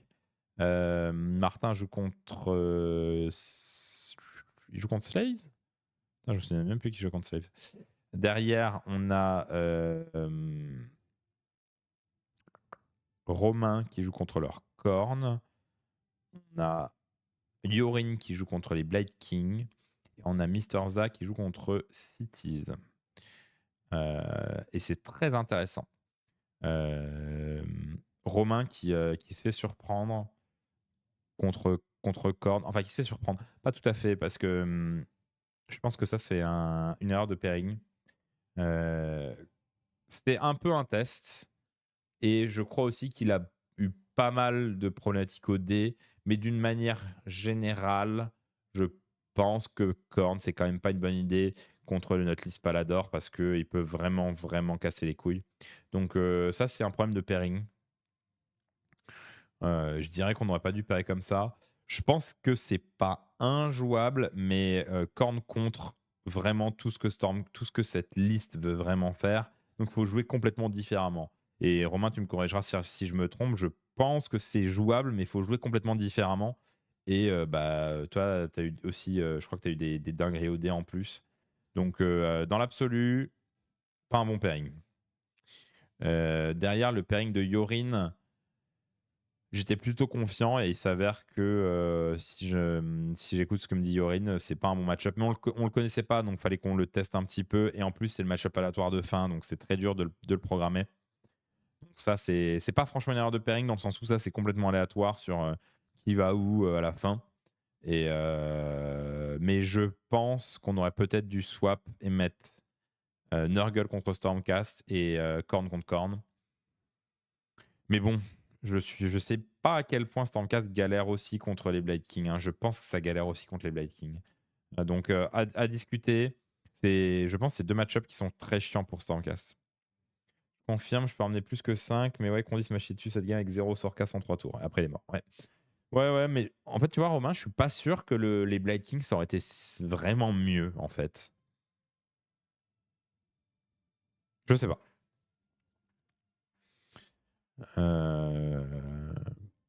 C'était un pairing un peu chiant. Mais bon, du coup, là où l'erreur se produit, entre guillemets, c'est que on perd ce match-up-là et on perd ce match-up-là. Ce qui veut dire qu'on aurait vraiment pu essayer d'inverser. Donc ça, c'était probablement une erreur de pairing, ces 2 match-up-là. Parce que si je ne m'abuse, on perd les 2. On perd Yorin et on perd Romain. Donc on perd ces 2 match-up-là. Donc ce que ça veut dire, c'est tout simplement qu'on a merdé le pairing de fin. Je pense qu'en inversant, on marquerait pas moins que ce qu'on a marqué là. Ou alors qu'il fallait changer les trucs avant, bien sûr, hein, c'est une possibilité aussi. Mais bon, avant, on ouvre avec Slave sur Star Strike, c'est plutôt logique. Et on met Stormcast ici pour choisir. ça a vraiment du sens, hein, ce qu'on a fait. Donc, c'est pas vraiment un problématique. Et surtout qu'à 5, les pairings sont assez limités. Donc, vraiment, je pense juste qu'on a merdé le pairing de fin. Et derrière, on a de la chance parce que moi, je compense en faisant un énorme score contre Sven qui respecte pas la liste Archaon. Et j'ai le double tour et je le quasi table rase en 2 tours. Il a vraiment mal joué. Il a avancé toute son armée, quasiment à portée de charge T1 de mon armée. Et du coup, je lui ai rentré dedans comme un sale, quoi. Et après, j'avais le double, donc je vais rentrer dedans comme un sale. Et il n'a pas respecté Archaon. Donc ça, c'est un peu de sa faute. Et derrière, on perd le match-up contre Cities, mais on le perd pas tant que ça, hein. Honnêtement, faire 7-13 contre Cities, on était vraiment content parce que Cities, le match-up est vraiment impossible, surtout sur Focal Point, hein. C'est un match-up qui est très dur, mais on le savait, hein, de toute façon, lorsqu'ils ouvrent Cities ici et que nous on donne Korn Fake, on sait qu'ils vont mettre Fake ici parce que ils veulent pas mettre Fake sur 6 objets. Donc, on savait comment ça allait se dérouler. La problématique, je pense, ça a été ici. Derrière, heureusement, Martin et moi, on sauve vraiment les points. Et du coup, ça fait qu'on ne tourne pas au désastre et on gagne 55-45. C'était hyper intéressant. Vraiment, les matchs étaient très, très cool. Et je pense qu'on aurait pu faire mieux sur le match-up de Romain. Derrière, je pense que Mister Z ne peut pas faire mieux. Je pense que 7-13, c'est déjà inouï. Marquer 35 points à 42 sur Focal Point contre l'Alice Cities, franchement, c'est inespéré. Et du coup, les 2 match-ups qui ont un peu pêché, c'est le match-up de Yorin et le match-up de Romain. Donc ça, il faudra que je débriefe un petit peu avec eux. J'ai pas du tout le temps pour voir si on pouvait faire mieux quelque part, quoi. Après, honnêtement, ils ont eu du bol parce qu'ils ont. Enfin, c'est très rapproché. Et ça, c'est un faux 6 parce que faut aller sur le jeu primaire. Donc, ils ont eu des objectifs assez resserrés. Eux, ils ont des teams qui jouent plutôt bien sur resserré, c'est-à-dire qu'ils ont quand même 4 armées qui jouent très bien sur resserré et Fake qui joue à la fois sur resserré et sur écarté. Nous, on a été un peu plus étalés dans les match-ups, donc ils ont eu des bons scénars. Une question, Thalys Arcaon, c'est contre quel type d'armée qu'elle est forte? Je teste une version en L3, Châteauroux. Contre tout sauf Morati et Bellacor, je dirais. Et après, bon, il y a des match-ups plus galères que d'autres, hein, mais honnêtement, le but quand j'ai fait la liste, c'est de pouvoir jouer contre tout. Hein, donc tu peux jouer contre tout, hein, avec. Donc on était très très très content de gagner cette ronde contre les champions du monde en titre. Ça fait extrêmement plaisir d'avoir gagné cette ronde, hein. Franchement, extrêmement content des perfs de tout le monde. Tout le monde a été chercher à sauver les points, hein. Honnêtement, Mister Zach qui sauve 7 points, c'est ça qui fait qu'on est à 55. Yorin qui va sauver les points aussi. Romain, même en se chiant dessus, il va sauver les points. On a essayé de débrief sa fin de partie parce que j'avais l'impression qu'il avait fait des erreurs, mais en fait, je pense pas, après avoir débriefé avec lui. Donc, honnêtement, tout le monde a fait son boulot et du coup, ça fait plaisir aussi que Martin et moi, on ait pu assurer pour le moment où il y a eu un peu pas de bol sur d'autres teams. Moi, j'ai eu le bol nécessaire. J'ai eu le double tour d'Archaon qui a compensé, quoi. Donc, c'était pas mal. Ensuite, le samedi, on continue avec les énormes teams puisqu'on jouait contre la team danoise qui sera une partie de la team Worlds de cette année. Donc, ce sera les joueurs qui joueront cette année en team Danemark. Donc, alors attendez, j'ai pas posté. Si, j'ai posté les pairings. J'ai posté les pairings. Donc, c'est une team avec Stormcast, Zinch, Seraphon, Nurgle, Sylvanette. À ce moment-là, on est tombé sur Battle for the Pass, Border War et Scorcher, ce qui nous arrange encore une fois pas parce que 2 scénarios très serrés, on a impossibilité de mettre notre fake, de garantir notre fake là-dessus. Donc c'était un peu chiant, mais c'est la vie. Donc on se retrouve avec Slaves contre Zench. Ça, c'est moi qui choisis le match-up sur les conseils de Martin. Lui se retrouve à jouer contre Seraphon. On leur a proposé Zench, ils l'ont pris. Ensuite, derrière, on ouvre Stormcast. Et eux, ils ouvrent Nurgle. Nous, on prend le match-up miroir et on balance Sylvaneth sur le dernier scénar contre Korn. Du coup, ce qui se passe, c'est que moi, contre Zench, il n'a pas respecté Archaon. J'ai pas eu le double, mais Tourin, je lui sors 20 Zangor, enfin presque 20 Zangor et 20 Kirik Acolytes. Et derrière, il m'impacte Archaon, mais moins une attaque, ça fait trop mal aux Zangor. Il m'impacte pas très fort et derrière, je déroule, quoi. Donc, pas trop de problématiques. Mais j'ai pas eu le double sur cette game-là. Romain, il jouait contre Stormcast en miroir, donc très content de ce 13-7 en miroir Stormcast. Hein, c'est jamais évident en miroir. Martin qui fait 5-15 contre en Zench contre Serra. On avait débriefé, je sais plus exactement ce qui s'est passé, mais si je ne m'abuse, Martin m'a dit que le match-up il est jouable et qu'il pourrait le rejouer. Il y a peut-être eu juste une petite merde, quoi. Derrière, la grosse surprise, c'est Mister Za qui fait 13-7 contre la liste Putrid Blade King sur Battle for the Past. C'est censé être impossible. Je comprends pas ce qui s'est passé dans ce match. Aucune idée. Mais le fait que jamais je pariais sur le fait que Mister Za il gagne. Je peux souvent moins une attaque. Ça dépend de ce qu'il y a en face, mais régulièrement, ouais. Mister Za qui gagne ce match, c'est vraiment sur le cul. Et derrière, Yorin qui met un beau 17 contre. Contre Sylvaneth. C'était plutôt attendu qu'ils mettent un gros score, donc on était vraiment contents. Et on met 65-35 contre la team danoise de cette année. Donc vraiment très très très content de ce scoring. La ronde 5 qui a été notre ronde la plus difficile puisqu'on la perd. En termes de pairing, on se retrouve avec moi contre Serra. J'avais pas les cartes de Battle Plan, désolé. Korn contre Slave to Darkness, Stormcast contre Suns, Zench contre Flesh Eater Court et Fake contre Stormcast. Et je crois qu'on se retrouve à perdre quasiment toutes les rondes sauf la ronde Stormcast. C'est ça, la ronde Stormcast il met 20-0 contre Sob, c'est plutôt attendu. Moi derrière, je mets 6-14 contre Séraphon. Je fais une erreur qui me coûte très cher, qui vient du fait que c'est ma première game dans Séraphon. Si je devais rejouer, je ne referais pas cette erreur. Ceci étant, le match-up est pas simple et honnêtement, ça envoie tellement de mortels, c'est vraiment très très très compliqué. Mais j'ai fait une grosse erreur, ce qui fait que je perds mon perso T2, ce qui est censé jamais arriver. Donc ça c'est my bad.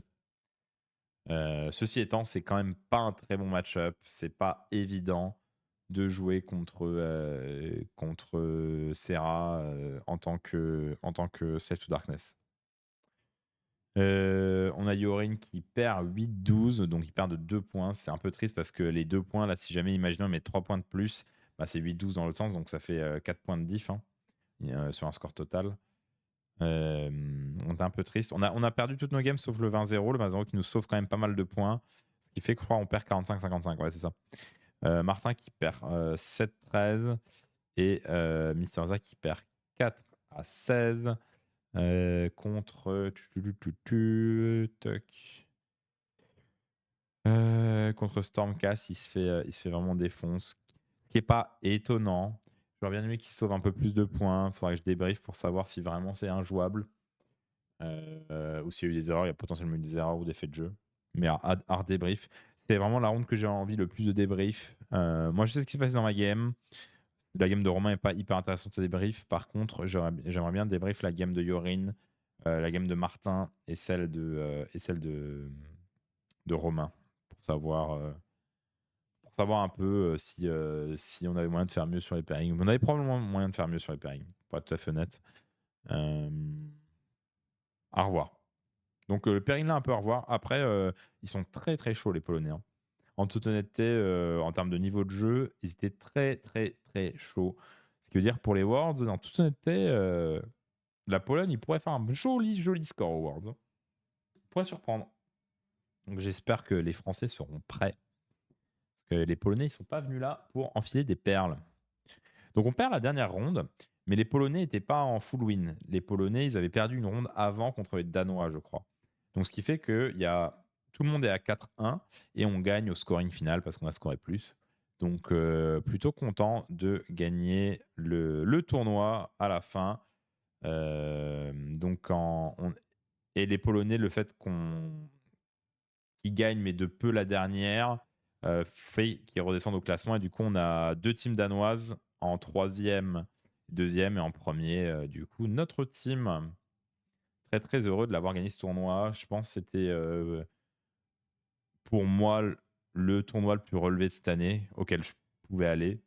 Donc, très content d'avoir pu le gagner, d'avoir pu affronter tous ces joueurs de team national. C'était vraiment très cool. C'était un mini Worlds, entre guillemets. Donc, extrêmement sympa de pouvoir y jouer, d'avoir joué contre quasi que des grosses teams. Il n'y avait que la team 2 qui était un peu en dessous, mais sinon, honnêtement, il y avait vraiment que des gros clients. Et honnêtement, les matchs étaient tous tendus.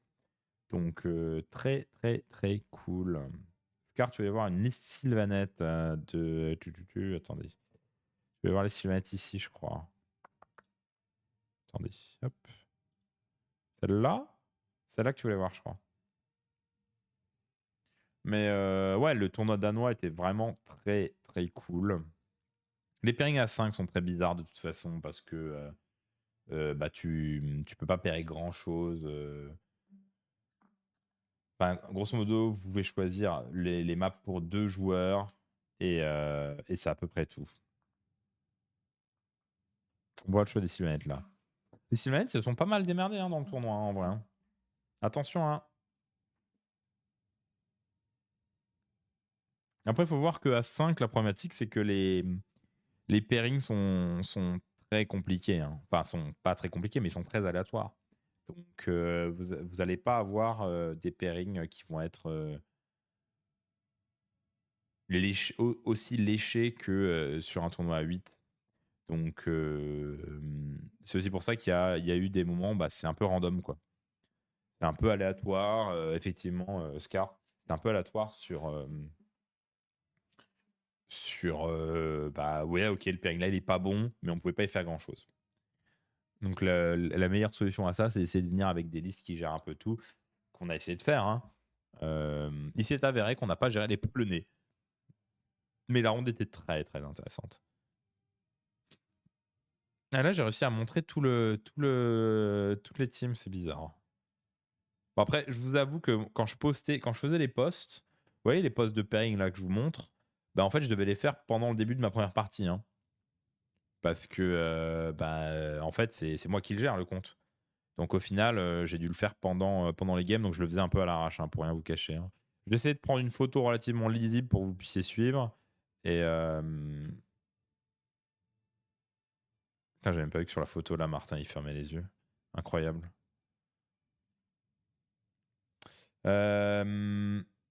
Ronnie et sa team, on les a pas vus. Ils ont pas mal géré, mais on les a pas affrontés. Ils ont fini, je sais plus combien ils ont fini, mais je pense qu'ils ont perdu 2 fois.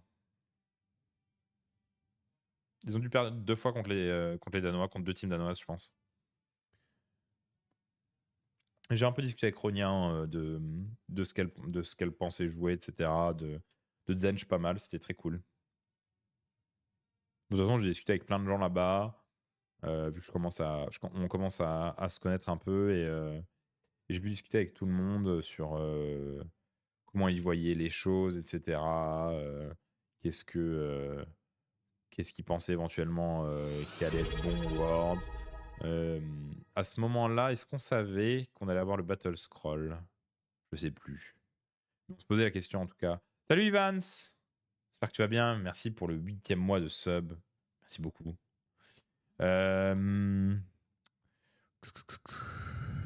Est-ce que.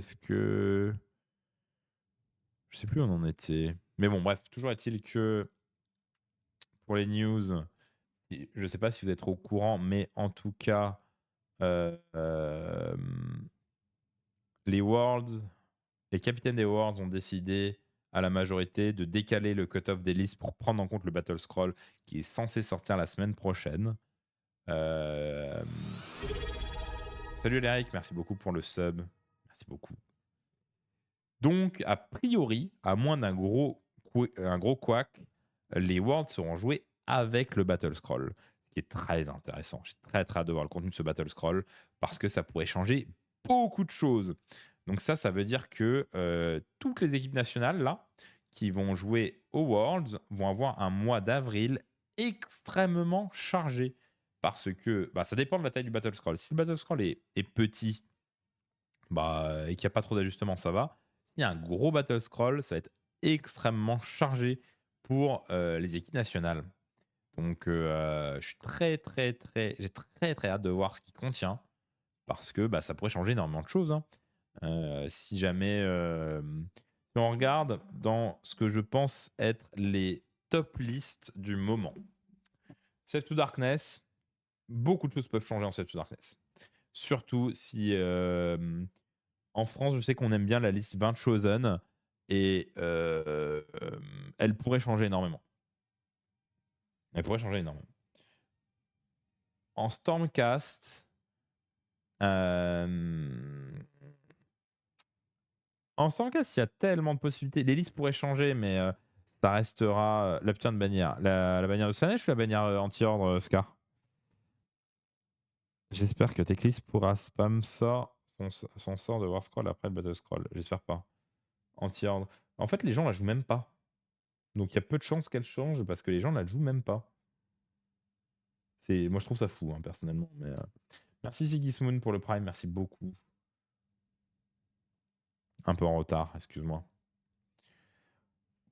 Donc Stormcast, je pense que Stormcast ça va bouger, mais Stormcast en tant que faction a tellement d'options que je pense que les listes s'en sortiront assez facilement.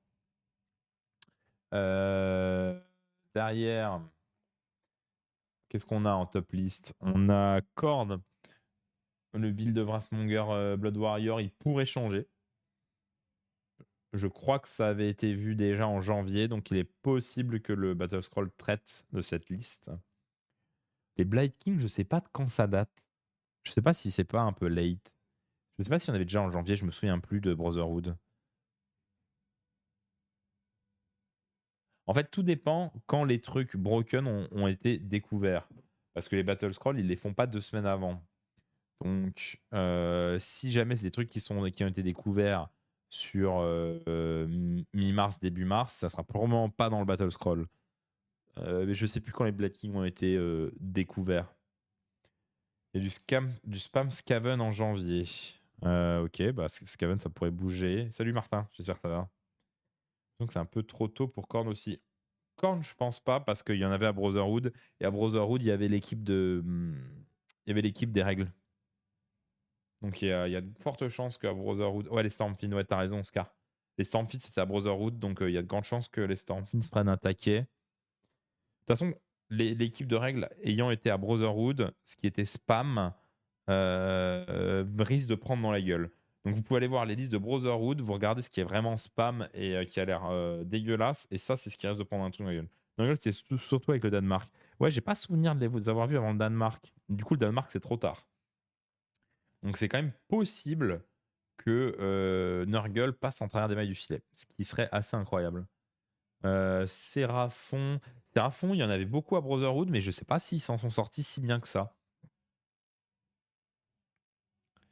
Je sais plus si Séraphon, toutes les teams en avaient. Les Morbeck vont pas attaquer, c'est sûr. Fake, ça a été si dominant que les Morbeck vont pas attaquer. Ça, c'est. Je pense que c'est peut-être le truc le plus certain du Battle Scroll, les Morbeck. En termes de top list, qu'est-ce qu'on a d'autre? À mes yeux, on a Cities, mais Cities s'en fout. Cities est immunonerf parce que le cœur de la liste Cities fait 800 points. Donc pour nerf suffisamment Cities, c'est impossible. Votre cœur, c'est 40 Hammerer, un Runelord. Bah ouais, vas-y pour nerf ça. Hein. Tu peux mettre plus 20 sur l'Hammerer. Balek, hein. Votre cœur, au lieu de faire 800, elle fait 880, mais C'est pas grave, hein. Ça se joue très bien, hein.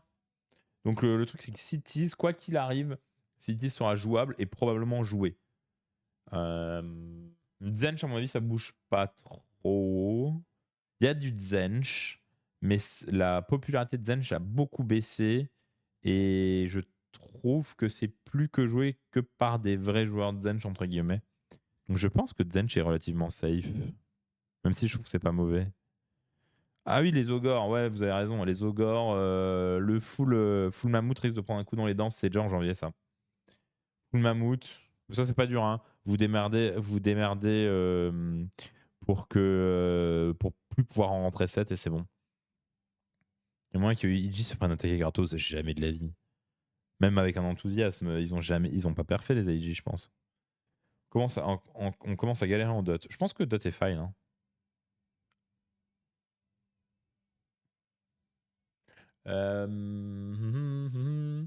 Qu'est-ce qu'on a comme top tier army? Qu'est-ce que j'oublie?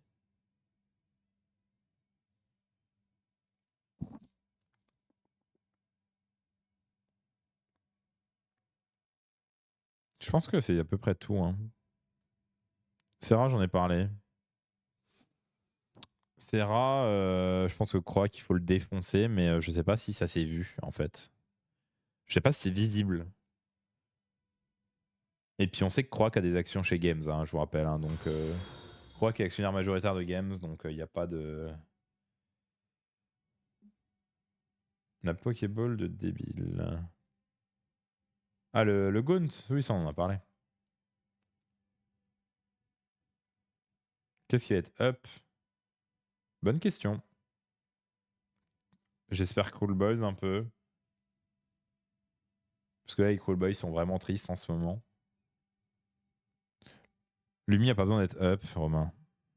Lumi va très bien. Caradon, faudrait qu'ils aient un petit truc. Mais le problème que j'ai avec Caradon, c'est que c'est une armée de Warhammer 40 000. Donc c'est extrêmement dur d'équilibrer Caradon. Parce que soit c'est trop faible, soit c'est trop fort, souvent. Donc Caradon, ma grosse problématique, c'est que j'ai pas forcément envie qu'il ait up parce que j'ai peur de ce que ça pourrait devenir. Ce que j'ai envie, c'est que Caradon, ils reçoivent des nouvelles unités qui leur permettent de jouer correctement au jeu. Korn en dehors des Brassmonger, non, Korn est vraiment fine. Hein. Korn, vous mettez plus 20 au Brassmonger, plus 10 au Blood Warrior, et Korn est fine. Slanesh, c'est viable. Slanesh, c'est même plutôt bon. Hein. Il y a eu des bonnes perfs de Slanesh. Hein. Donc, ne croyez pas, à mon avis, Slanesh, faudrait pas que ça se fasse trop up. Hein, parce que c'est vraiment pas mauvais.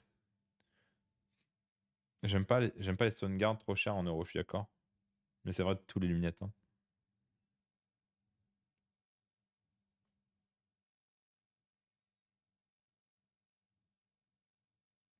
Je suis désolé pour les joueurs Caradon, hein, mais le gros problème de Caradon, c'est comme c'est une armée qui joue que sur du tir, c'est un peu du check DPS et au moment où ça passe un certain seuil, ça devient horrible pour les joueurs adverses. Donc, j'ai une armée Caradon, hein, donc j'aimerais bien que ça soit jouable, mais le problème, c'est que je veux pas que ça soit broken. Donc, c'est très très dur. Je trouve que Caradon, c'est peut-être l'armée la plus dure à équilibrer du jeu. OBR, c'est une bonne question, OBR. Je pense pas qu'OBR soit faible. Je pense qu'OBR maintenant est dans le ventre mou, au milieu avec tout le monde. Donc je pense pas qu'il mérite un up. Je pense que c'est surtout les top armées qui méritent de se faire latter la gueule. Je pense vraiment, dans ce qui mérite vraiment un up, c'est Cruel Boys.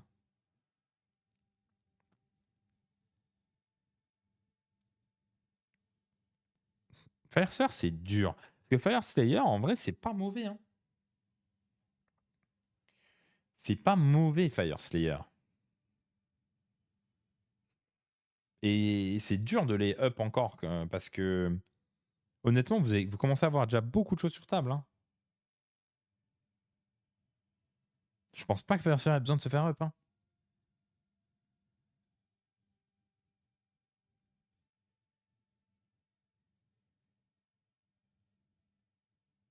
Gameplay, t'aimes pas ennuyeux. Oui, mais c'est autre chose. C'est une liste 40 très prometteuse. Il me manque juste un tout petit up. Je patiente et je lâche mes plays. Ok. Aubert, c'est une armée qui me tente de plus en plus. Aubert, c'est cool, hein, parce qu'en vrai, en termes de modèles achetés, il y en a pas tant. La plupart des modèles sont cool, ça se peint assez vite, c'est de l'os. Donc Aubert, en vrai, c'est pas mal, hein. Les modèles sont pas excessivement chers. KB et Iji peuvent se faire up. Iji se démerde pas trop mal, mais ouais, KB c'est les tréfonds en ce moment. Je suis très triste pour les joueurs KB. Je me demandais si... j'ai beaucoup changé d'avis dessus, hein, sur KB. J'ai d'abord été content qu'on n'ait plus la TP en phase adverse parce que je trouve que c'est un peu anti-jeu comme règle. Mais c'est vrai que là, ça rame sec, hein, KB. Donc, donc je suis un peu triste pour les joueurs KB. J'espère qu'ils vont avoir quelque chose parce que c'est pas évident en ce moment en tant que KB. Et j'aimerais qu'ils aient quelque chose. Et je sais pas s'il faut leur rendre la TP en phase adverse parce que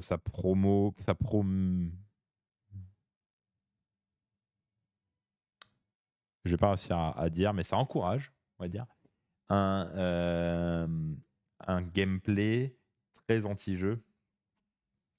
Mais j'ai du mal à voir comment fixe Cruel Boys correctement. Donc je suis un peu triste pour les joueurs KB. Gloom, on en voit de moins en moins, mais c'est bon. Ouais, Gloom, ça va en vrai, hein. Gloom, on en a moins vu parce qu'il y a le sort du Battle Tom, mais en vrai, Gloom, ça va, hein. Gloom, il y a plein de trucs à faire.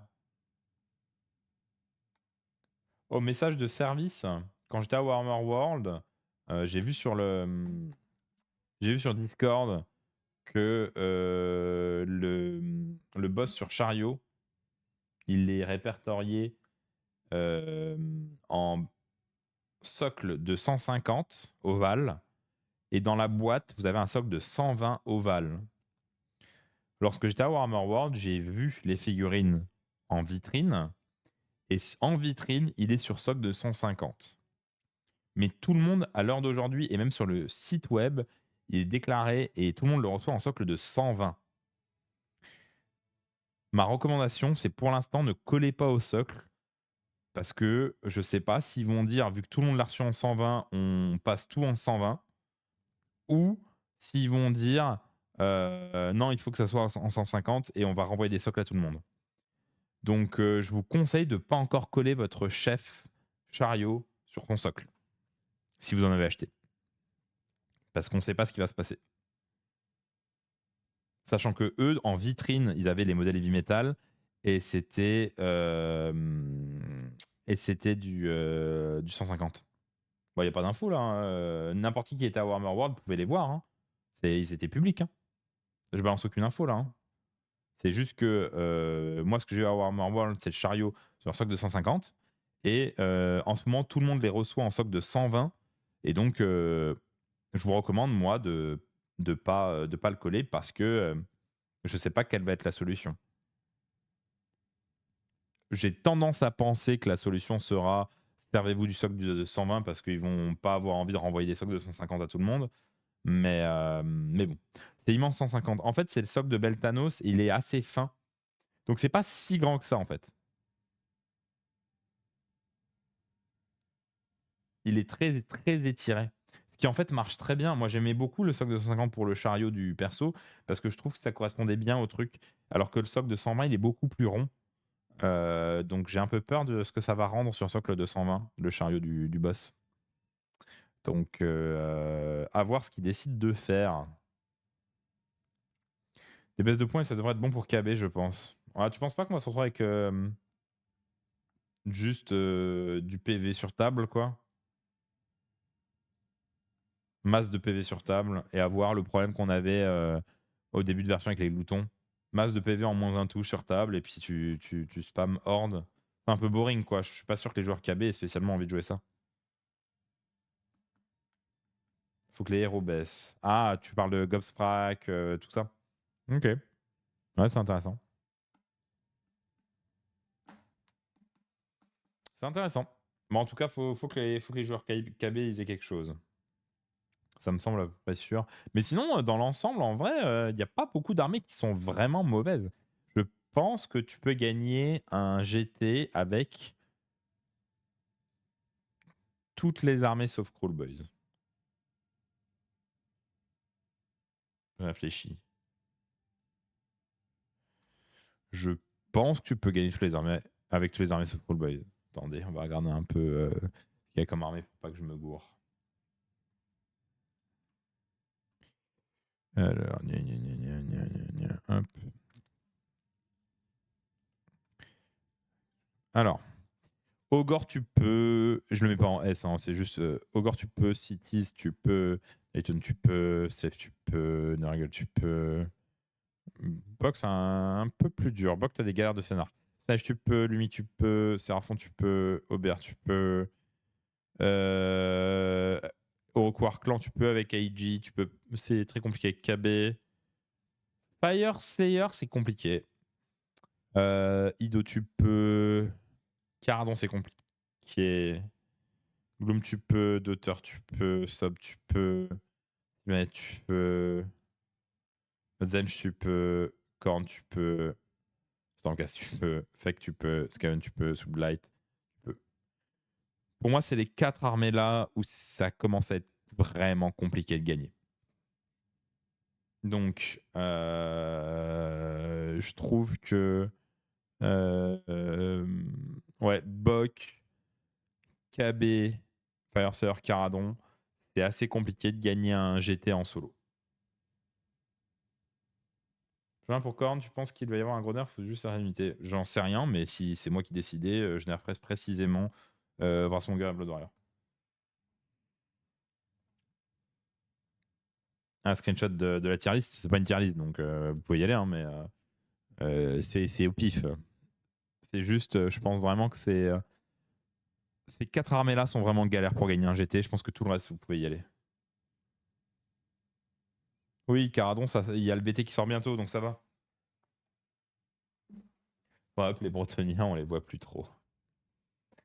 Les Blood Foreigners vont être nerfs pour quelle raison? Alors, aucune idée si ça va être nerf, mais moi je trouve ça trop fort. Mais c'est complètement personnel.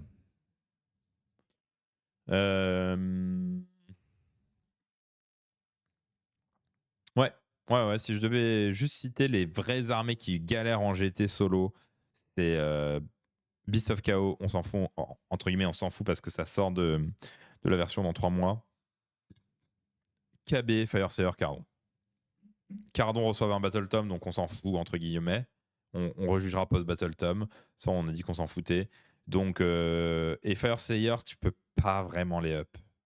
Fire, c'est très compliqué de les up sans que ça devienne vraiment spammy. Donc pour moi, il y a juste KB qui a vraiment besoin d'un up. Hein. Et après, évidemment, il y a besoin de pas mal de nerfs pour redescendre des armées. FS, ça passe. Ouais, ça passe, je suis d'accord. Après, je trouve quand même compliqué de gagner un GT dès que tu vas te taper un scénar à 6. T'as pas intérêt de te taper un match-up dégueu parce que sinon, c'est impossible, je pense, non? Encore que, avec Field Sergent, c'est un peu moins vrai.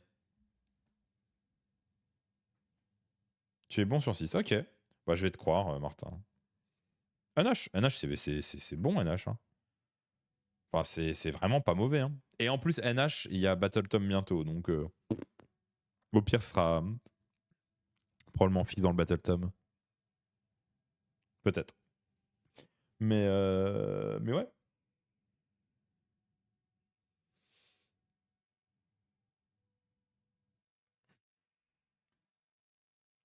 Pas trop suivi, ça a été debunk le leak des sorticos. Ouais, il me semble que c'était full debunk, que c'était full bullshit. Il me semble. Voilà. Voilà. Donc c'était très très cool les 2 week-ends. Ça fait plaisir d'avoir gagné les tournois. En toute honnêteté, le week-end dernier, c'était. Enfin, le week-end à Nottingham, c'était moins pour gagner, plus pour. Parce que j'avais envie de jouer Archaon. Avoir gagné, c'est juste un petit plaisir en plus. Et voilà. La suite des tournois, ça sera Sheffield dans 1 semaine et demie. Et puis, il me semble qu'on va à Montsou jouer en solo mi-avril. Je sais pas si je vais avec Archaon ou si je vais avec autre chose. Donc, c'est très cool. G pour les belles perfs, quand est-ce que tu invites à nouveau un poteau international pour un stream? Je sais pas encore. J'aimerais bien. avoir Big Phil à un moment. Mais le problème des poteaux internationaux, c'est que avril, c'est la prépa des Worlds, quoi. Donc tous les gens que je connais à l'international, ils se préparent pour les Worlds, donc je vais pas leur demander une soirée. Bon, pas leur demander de libérer une soirée. En fait, ils n'ont pas le temps. Ça sera probablement post-World. Golden Ticket solo ou pas d'ailleurs c'est-à-dire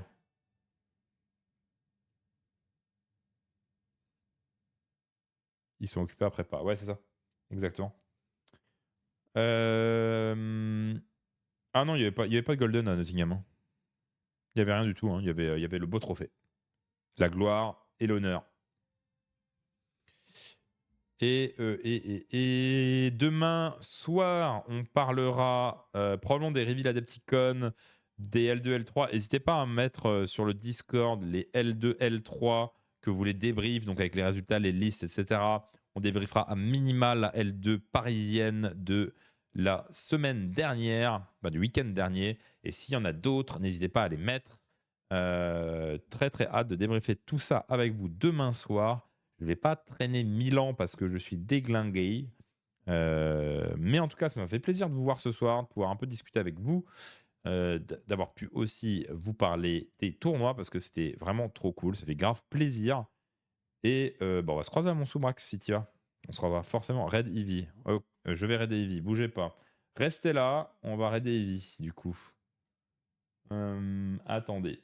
Ne bougez pas. Et quand vous arrivez sur StreamDV, vous balancez tous des baguettes, ok? Vous balancez tous des baguettes. Alors attendez. Restez là. Bougez pas. Comment je fais gestionnaire de stream? Hop, compris. Pif, lancer un raid. On se voit demain soir. Soyez là. Et en attendant, Eevee. Pourquoi je trouve pas suivi? Hop. French War Game. On lance le raid et quand vous arrivez, vous lancez des baguettes.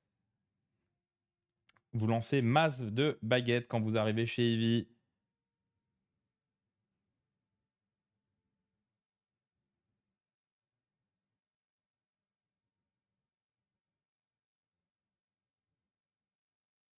Et on se dit à demain soir. N'hésitez pas à envoyer les trucs de L2, etc. etc. À demain soir et on se baguette chez Eevee.